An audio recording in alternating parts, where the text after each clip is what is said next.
Imagine you are standing in the middle of a dense Mexican jungle 1,000 years ago. The air is thick, the birds are silent, and before you lies a perfect circular hole in the earth filled with turquoise water. To you, this isn't just a well. This is a mouth, the mouth of a god, and today, it's hungry.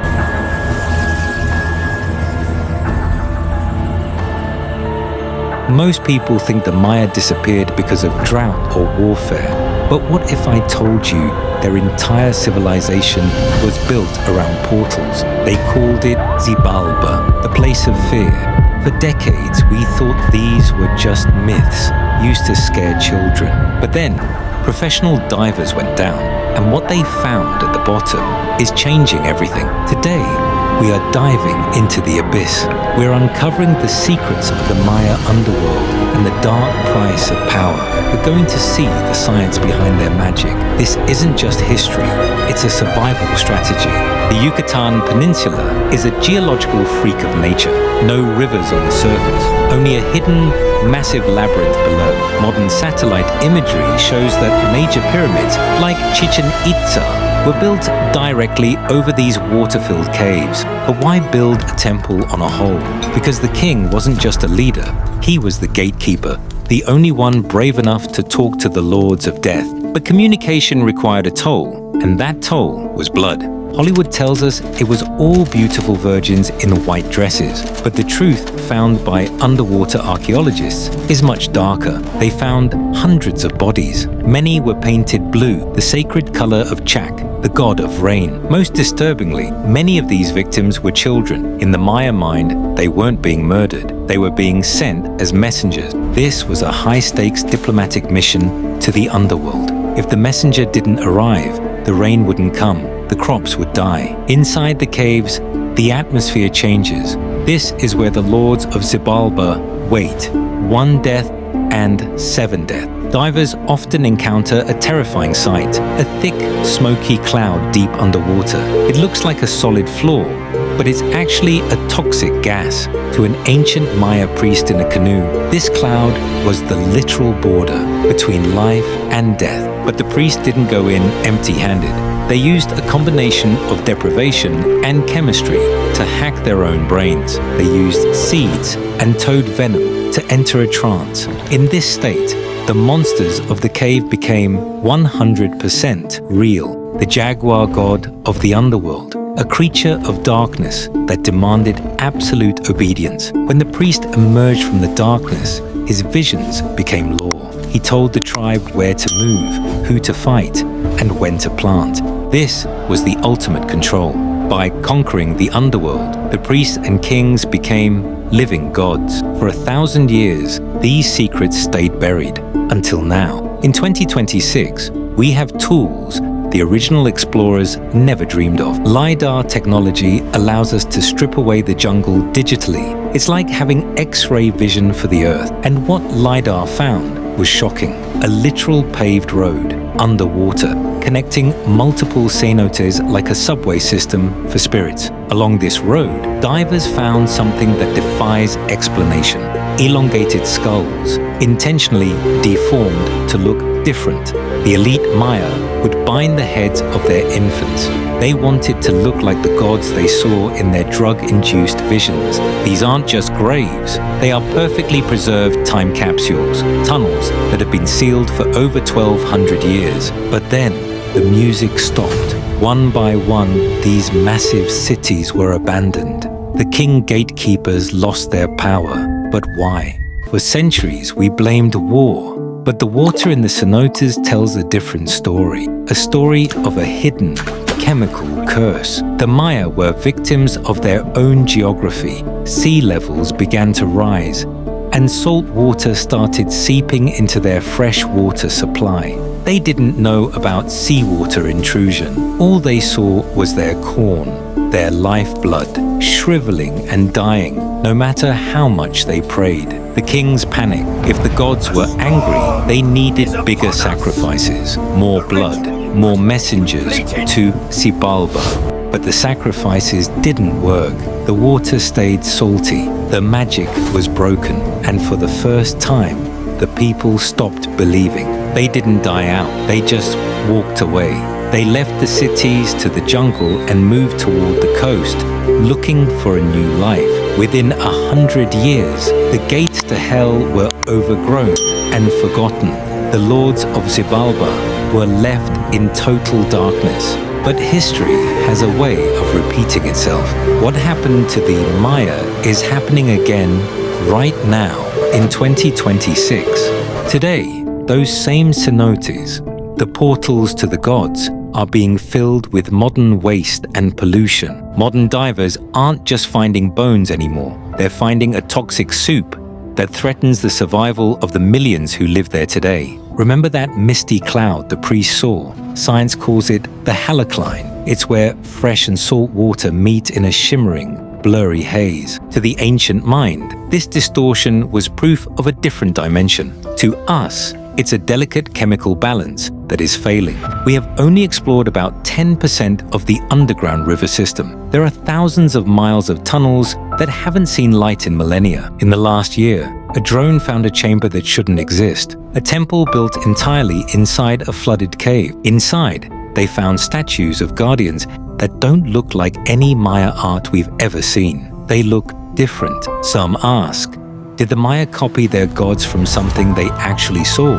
Or did the isolation of the caves create a new type of madness? Archaeologists are now racing against time. The water is rising, and the salt is eating the very history we are trying to save. The Maya believed the lords of death were patient, that they would eventually reclaim everything the sun touches. So the next time you look at a beautiful tropical well, don't just see the water, see the gateway. But here is where the story gets truly unsettling. The Maya weren't the only ones. All over the ancient world, civilizations were obsessed with the underworld. In China, the first emperor's tomb is surrounded by rivers of mercury. Is it possible that these ancient cultures were all looking at the same thing, a hidden layer of our planet that we are only now rediscovering? In 2026, we stopped guessing. We fed thousands of years of Maya data into AI models to predict where the lost cities are hidden. The AI found something the human eye missed. The cenotes aren't random. They form a pattern that mirrors the constellation of Orion. The Maya weren't just building cities, they were building a map of the heavens. On the ground, a star map made of stone and water. Based on this AI prediction, a team in early 2026 explored Tunnel 9, a passage so deep it should have been collapsed. When they broke through, they found a chamber with perfect acoustics, a room designed to vibrate when you speak. Scientists now believe the Maya used infrasound, low-frequency sound, that causes hallucinations and fear, 19 hertz. It's known as the ghost frequency. It makes your eyes vibrate and your heart race.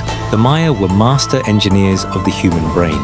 But in Tunnel 9, they found something even more valuable than gold.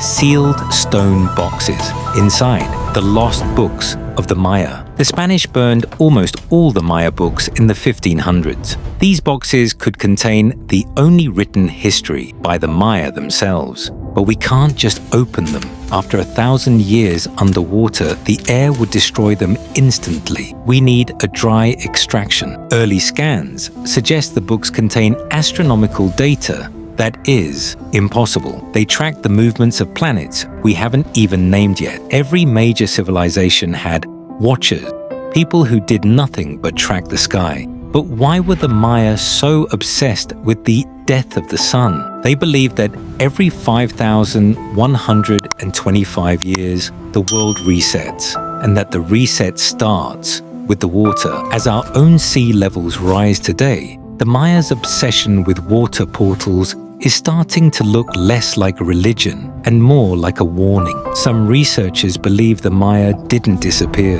They integrated. They moved into the caves and adapted to a life of darkness. Local legends still tell stories of the Eluxes, small, spirit-like beings that guard the wells. Are they myths or a memory of survivors? We are only at the beginning of the great discovery. What we find in the next few years will rewrite every textbook on your shelf. The Maya didn't just leave behind stone and bone. They left behind a genetic code, Today, millions still carry the DNA of the Gatekeepers. To these descendants, the cenotes aren't just history, they are living ancestors. And sometimes, the ancestors talk back. At Voices from History, we don't just look at the artifacts. We listen to the stories that the Earth has tried to bury. Because every skull found in the silt, every gold bell dropped into the abyss is a voice screaming to be heard. Were the Lords of Death really gods? Or were they a sophisticated metaphor for the forces of nature, gravity, time, and decay? The Maya were obsessed with time because they knew it was circular. They knew that whatever happens once will happen again. In 2026, we are reaching the end of another cycle. The rising oceans are pushing back into the very tunnels the Maya once fled. The message found in Tunnel 9 wasn't just about the stars. It was a warning about the water. They knew the place of fear would eventually overflow.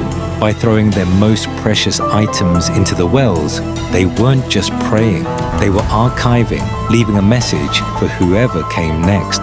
We are the whoever. We are the ones they were waiting for. And now, we finally have the technology to read their mail. Here at Voices from History, we believe that the past isn't dead. It's just waiting for the right frequency to be heard again. What if the underwater road we found isn't just a path between wells? What if it leads to something we haven't even imagined yet? Deep beneath the jungle, there are rumors of a submerged capital, a city that was never abandoned, but moved entirely underground. If a group of humans adapted to the dark, what would they look like today? How would they view us, the people of the Sun world? Are we alone on the surface? Or is the place of fear actually a place of sanctuary for those who saw the end coming? The truth is down there, and we are going to find it. But I want to know, would you have the courage to dive into the mouth of a god? If you crave the stories that history books were too afraid to tell, you found your home. Subscribe to Voices from History, because next time, we aren't just staying in the jungle. We're going to the mountains of Tibet to find a city that vanished in a single night.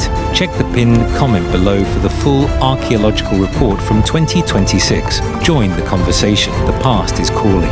I'm the voice of the unheard, and this is Voices from History. Don't let the truth stay buried. The water in the cenotes is still today, but if you listen closely to the echoes, you realize that the Maya never truly left. We are the first generation in history with the power to see the past this clearly. What will we do with the warnings they left behind?